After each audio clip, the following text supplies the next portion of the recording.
प्रिय छात्रों, हमारे YouTube channel Devendra official Atarra में आपका स्वागत है। आज हम लोग NCERT गणित कक्षा 10वीं का पहले चैप्टर का क्वेश्चन नंबर 5 सॉल्व करेंगे, जिसमें लिखा है यूक्लिड विभाजन प्रमेयिका का प्रयोग करके दर्शाइए कि धनात्मक पूर्णांक का घन 9m, 9m+1 या 9m+1 के रूप का होता है। पिछले क्वेश्चन में हमने आपको ऐसा ही एक क्वेश्चन करवाया है, तो उससे आपको आइडिया लग ही गया होगा कि हम इस क्वेश्चन को कैसे सॉल्व करने वाले हैं। तो सबसे पहले हम कोई एक धनात्मक पूर्णांक मानेंगे, जैसा कि पिछले क्वेश्चन में हमने धनात्मक पूर्णांक a माना था और पिछले क्वेश्चन में आपको संकेत भी दिया हुआ था। लेकिन याद रखें कि जब आपका एग्ज़ाम होगा तो एग्ज़ाम में संकेत नहीं दिया रहेगा, आपको स्वयं ही अपने आप समझना पड़ेगा। इसलिए इस क्वेश्चन में अपने आप मानना है कि माना कोई एक धनात्मक पूर्णांक a है। तो चलिए लिखते हैं कि माना धनात्मक पूर्णांक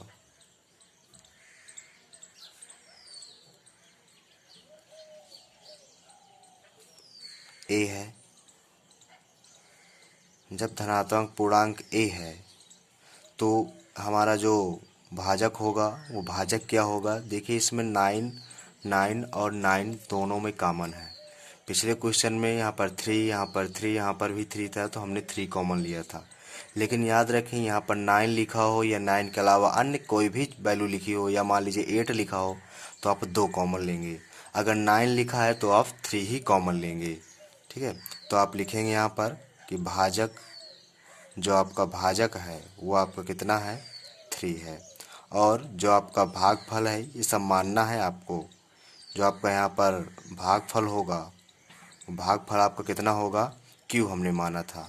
और रही बात शेषफल की, तो शेषफल हम लोग यहाँ पर R मानते हैं।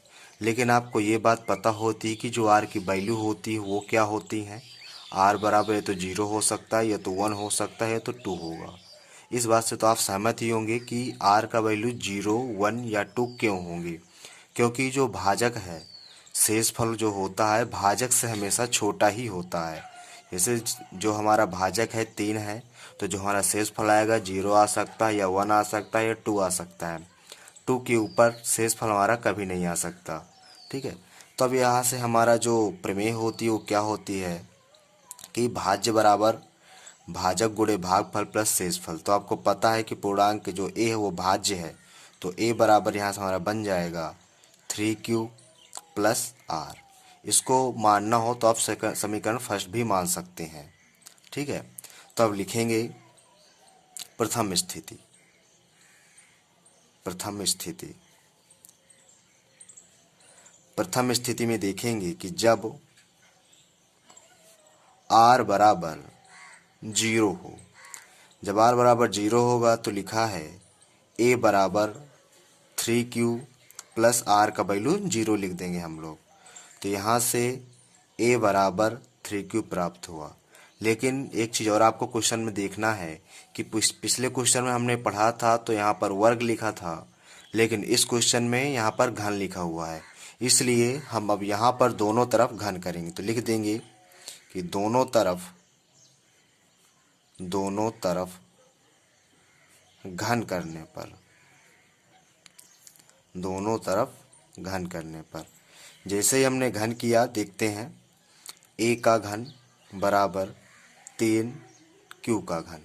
घन को हम इंग्लिश में क्यूब बोलते हैं, तो हम लोग क्यूब का इस्तेमाल ज़्यादा करेंगे। घन बोलने में थोड़ा दिक्कत होती है, इसलिए हम क्यूब का इस्तेमाल करेंगे। तो आप समझ लीजिएगा कि जहाँ पर हम क्यूब बोलें, क्यूब का मतलब घन ही होता है। तो आपको क्यूब का मतलब ये पता होगा कि जिस वैल्यू के ऊपर अगर पावर 3 लगी है, उसका मतलब होता है उस वैल्यू का 3 बार गुणा करें। तो a का जब क्यूब करेंगे तो a का मतलब 3 बार गुणा, तो a क्यूब ही यहाँ पर आने वाला है। और जब यहाँ पर हम गुणा करेंगे तो 3Q गुणे 3Q गुणे 3Q, तो यहाँ पर a क्यूब बराबर कितना हो जाएगा। ध्यान दें, हमें इसको किस रूप में बनाना है, सबसे पहले हमें ये दिमाग में रखना होता है। तो क्वेश्चन में लिखा है कि हमें सबसे पहले इसे 9m के रूप का बनाना है। जब हम इसे 9m के रूप में बनाना चाहेंगे, देखेंगे कि यहाँ से 9 कॉमन लें और जो कुछ बचे उसको m के इक्वल मान लेंगे। देखते हैं 3 का गुणा जब 3 से करेंगे तो 9 आ जाएगा, और बाकी इसके बाद जो बचता है उसको हम m के इक्वल मान लेते। देखिए बचा क्या, एक यहाँ पर 3 बचा और q मल्टीप्लाई q, तो यहाँ पर हो गया q क्यूब। ठीक, अब यहाँ पर आप मान सकते हैं कि 3q cube is equal to M K. तो यहाँ से जो हमारा क्वेश्चन बना वो क्या बना, a बराबर 9m।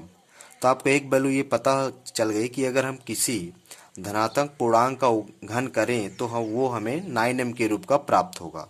अब हम दूसरी कंडीशन पर देखते हैं कि दूसरी कंडीशन सेटिस्फाई हो रही कि नहीं हो रही। लिखेंगे, सॉरी, दूसरी स्थिति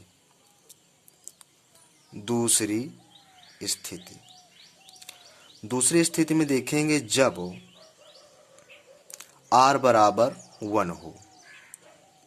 जब हमारा r बराबर 1 होगा तब क्या होगा, a बराबर 3q प्लस r होता था यहाँ पर, तो r की जगह हम यहाँ पर 1 रख देंगे। ये देखिए a बराबर 3q प्लस r, तो इस r की जगह इस बार हमने यहाँ पर 1 रख दिया।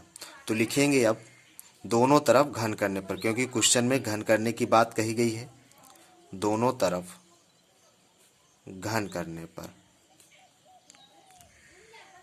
दोनों तरफ घन करने पर जैसे ही हमने घन किया तो a घन बराबर 3 प्लस 1 का होल घन। अब देखिए आपको एक चीज़ पता होगा, ये जो फार्मूला बेस्ड बन गया, यहाँ पर इस पूरे को a मान लेंगे और इसको b मान लेंगे, तो a प्लस बी का होल क्यूब बन गया। अब आपको पता है कि जो a प्लस बी का होल क्यूब का जो फार्मूला होता है क्या होता है, a cube plus B cube plus 3ab bracket में a प्लस बी, ये आपका फार्मूला होता है। तो इसी फार्मूले के अकॉर्डिंग हम खोल देंगे। लिखेंगे a क्यूब बराबर, अब देखिए 3q को हमने a माना था, तो जब फार्मूला a प्लस बी का होल क्यूब का है तो हम इस रूप में इसको लिखेंगे, यानी कि 3q का होल क्यूब, 3q का होल क्यूब प्लस 1 का होल क्यूब प्लस फिर लिखा है 3ab, तो 3 मल्टीप्लाई a का वैल्यू 3q है, मल्टीप्लाई बी का वैल्यू 1 है। ध्यान दें, अगर ये चीज़ तो आप पढ़ ही चुके होंगे पिछली कक्षाओं में, अगर दो चरों के बीच कोई चिन्ह नहीं लगा तो हमेशा मल्टीप्लाई का चिन्ह होता है, यानी कि गुणे का चिन्ह होता है। तो अब a प्लस बी लिखा तो a की वैल्यू 3q है प्लस b की वैल्यू 1 है। अब इसको हम सॉल्व करेंगे तो a क्यूब बराबर ये बन जाएगा, इसका मतलब आपको बताया गया था इसका 3 बार मल्टीप्लाई करना है, तो जब करेंगे 3 त्रिकाई 9, 9 तिया 27, तो ये 27 क्यूब हो जाएगा।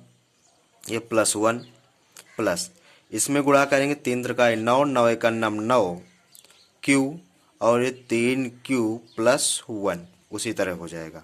आगे a क्यूब बराबर 27 क्यूब प्लस 1 प्लस, अब 9q का मल्टीप्लाई अंदर करेंगे तो 9 तिया 27, q का मल्टीप्लाई q से होगा तो q स्क्वायर प्लस 9q का मल्टीप्लाई जब 1 से करेंगे तो 9q ही आएगा आपका। तो अब हम इसको किस रूप में बनाना, तो इसको देखते हैं सबसे पहले किस रूप में बनाना है हमें क्वेश्चन में। तो इसको हमें बनाना है 9m प्लस 1 के रूप का। तो ध्यान दें, यहाँ से इसमें भी हम 9 कॉमन ले लेते हैं और जो बचता है उसको m के इक्वल मान लेंगे। तो a क्यूब बराबर 9, जब यहाँ से कॉमन लेंगे तो 9 बराबर बचा क्या अंदर, इसमें बचा 3 और q क्यूब प्लस यहाँ से तो 9 निकलेगा नहीं, इसको लास्ट में रख देंगे हम। इससे 9 तिया 27 क्यूब स्क्वायर प्लस इससे जब कॉमन लेंगे 9 तो ओनली q बचेगा, और अंदर बाहर क्या बचा प्लस 1, क्योंकि प्लस 1 से जो 9 है वो कॉमन नहीं हमें मिला। अब यहाँ पर बनेगा हमारा a क्यूब बराबर 9। अब इस पूरे को हम m की इक्वल मान लेंगे, जितना भी ये लिखा हुआ है इसको हम m की इक्वल मान लेंगे, m, और ये प्लस 1 है तो प्लस 1। देखिए दूसरा ही क्वेश्चन मेरा तैयार हो गया कि जो किसी भी धनात्मक पूर्णांक अगर घन करें तो 9m प्लस 1 के रूप का भी हो सकता है। और पहला हमें प्राप्त क्या हुआ, अगर किसी भी धनात्मक पूर्णांक का अगर घन किया जाए तो 9m के रूप का होता है। चलिए हम अगली स्थिति में चलते हैं कि जब r का वैल्यू एक बार 0 ले चुके, एक बार 1 हो गया, अब एक लास्ट वैल्यू बची कि r का वैल्यू जब हम 2 लें तब क्या होगा। चलिए देखते हैं दूसरे पेज पे। जब हम r का वैल्यू 3 लेंगे यानी कि तीसरी स्थिति में, तो तीसरी स्थिति में देखते हैं हम लोग। तीसरी स्थिति में क्या है, जब r बराबर 2 हो, जब r बराबर 2 हो तब क्या होगा, तब देखते हैं। तो क्वेश्चन था हमारे पास a बराबर 3q प्लस r, तो r की जगह यहाँ पर हमने 2 रख दिया। फिर से दोनों तरफ घन करना है, तो दोनों तरफ घन करने पर जैसे हमने घन किया तो प्राप्त क्या हुआ, a घन बराबर 3q प्लस 2 का घन। अब इसका फार्मूला आपको पता ही है, फार्मूला लिखना जरूरी है इसलिए फार्मूला याद रखेंगे।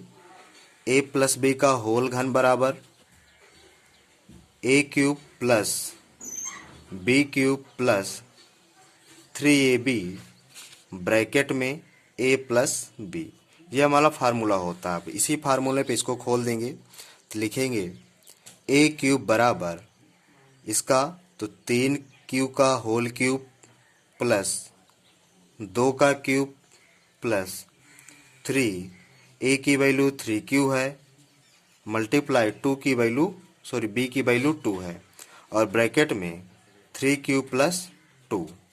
अब ध्यान दें, a क्यूब बराबर जैसे ही हम 3q का होल क्यूब करेंगे तो आएगा 3 त्रिकाई 9, 9 तिया 27 क्यूब प्लस इसको करेंगे 2 दुनाई 4, 4 दुनाई 8 प्लस इसका मल्टीप्लाई करेंगे तो 3 दूनी 6, 6 दूनी 12 क्यू ब्रैकेट में 3q प्लस 2, 3 त्रिकाई 9, 9 दुनाई 18 होगा, 12 नहीं होगा।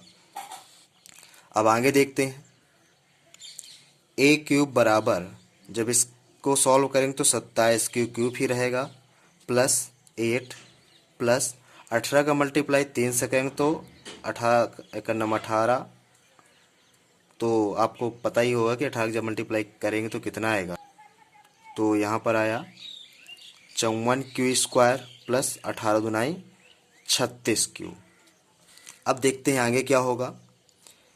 a क्यूब बराबर, अब इसको हमें बनाना था 9m प्लस 8 के रूप का। देखिए क्वेश्चन पे देख लेते हैं, इसको हमें बनाना था 9m प्लस 8 के रूप का, तो यानी कि 8 बाहर रख देंगे और 9 कॉमन ले लेंगे और जो कुछ बचेगा उसको हम m के इक्वल मान लेंगे।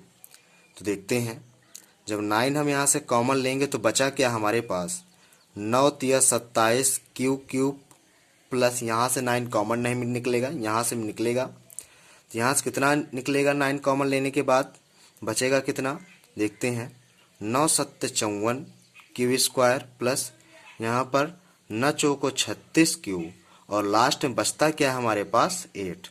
तो ध्यान दें, हम इस जितना भी लिखा है इसको हम m की इक्वल मान लेंगे, यानी कि m बराबर 3q cube plus 7q square plus 4q। ध्यान रखें हमने इसको माना है, ना कि क्वेश्चन में दिया हुआ है कि m की इक्वल है, ठीक है। तो अब मान रख देंगे यहाँ पर a क्यूब बराबर 9m प्लस 8। ध्यान दें हमने तीसरी कंडीशन भी प्रूफ कर दी कि किसी भी धनात्मक पूर्णांक का घन 9m प्लस 8 के रूप का भी हो सकता है। तो क्वेश्चन हमारा क्या कह रहा था, एक बार क्वेश्चन की ओर और देख लेते हैं थोड़ा सा।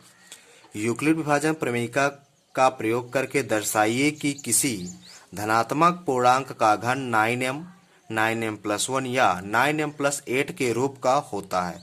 तो हमने ये बात प्रूफ कर दी कि किसी भी धनात्मक पूर्णांक का घन, ये देखिए 9m या 9m प्लस 1 या 9m प्लस 8 के रूप का होता है। तो अब हम नीचे लिख सकते हैं कि अतः किसी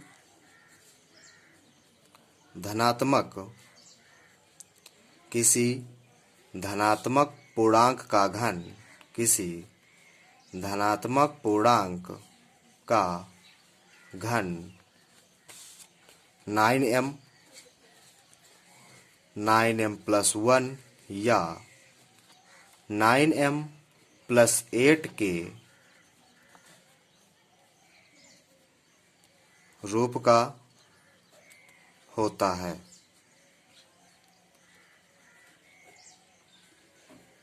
मैं आशा करता हूं कि आपको ये क्वेश्चन समझ में आया होगा। और एक चीज़ और शायद समझ सकता हूं कि यहाँ पर शायद आपके समझ में ना आया हो, तो चलिए इसको थोड़ा सा एक बार मैं आपको विस्तार से समझा दूं। यहाँ पर तो यहाँ पर देखिए ये लिखा हुआ था कि 3q का होल क्यूब। तो इसको जैसे ही हम खोलेंगे तो आएगा 3q multiply 3q multiply 3q। तो जब इसको मल्टीप्लाई करेंगे 3 3 जा 9 9 3 जा 27 और q का मल्टीप्लाई q मल्टीप्लाई q तो q स्क्वायर और q स्क्वायर मल्टीप्लाई q तो q क्यूब। ठीक, तो ये बातें आपको समझ में आ गई होंगी। तो अगर ये वीडियो आपको अच्छा लगा हो तो इस वीडियो को लाइक करें और ज़्यादा से ज़्यादा शेयर करें। और अगर आप अभी तक आपने हमारा YouTube channel Devendra official Atarra अगर आपने अभी तक सब्सक्राइब नहीं किया तो चैनल को सब्सक्राइब कर लें और साथ में नोटिफिकेशन का बगल में बेल है उसको भी दबा लें ताकि जो आगे आने वाली वीडियो हो वो आप तक समय पर पहुंच सकें। धन्यवाद।